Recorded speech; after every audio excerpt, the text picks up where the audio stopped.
过来是这个进口卵的争议是连环壁。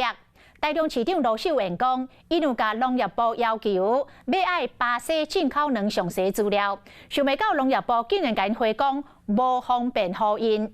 那你个立委拢出面来顶这个农业部，讲爱甲有问题进口卵的去向讲好清楚。啊，农业部是回应讲，所有疑虑的进口卵拢已经回收，爱大家放心。啊，下晡农业部嘛发新闻稿来回应，讲将来都无拒绝地方政府要爱资料。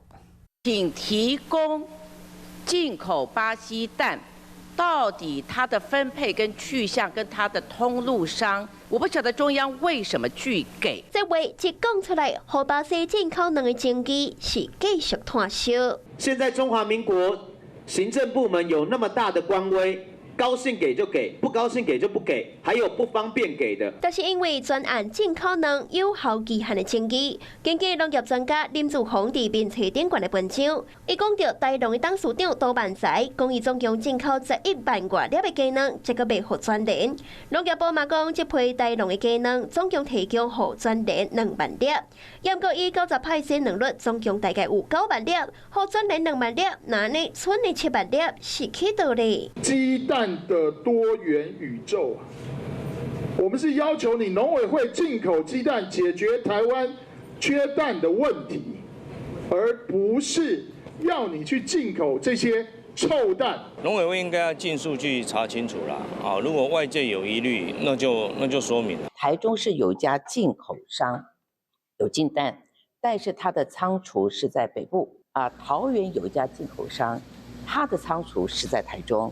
所以今天我们会替桃园这个市政府做这个检查。地方政府等袂到中央的资料，只好先自救。一透早，台中市卫生局就派人来稽查，无发现违规。严格作为农业部的大家长陈吉中，事发了后完全无公开行程。但连原本高价早起伫立法院有行程的政务处长陈俊贵嘛，唔知去倒。那农业部今天已经清查了所有的台农蛋饼，都已经从通路回收。那请我们所有的消费者放心，爱大家放心。原本欠卵的危机，即卖变成歹卵的风暴。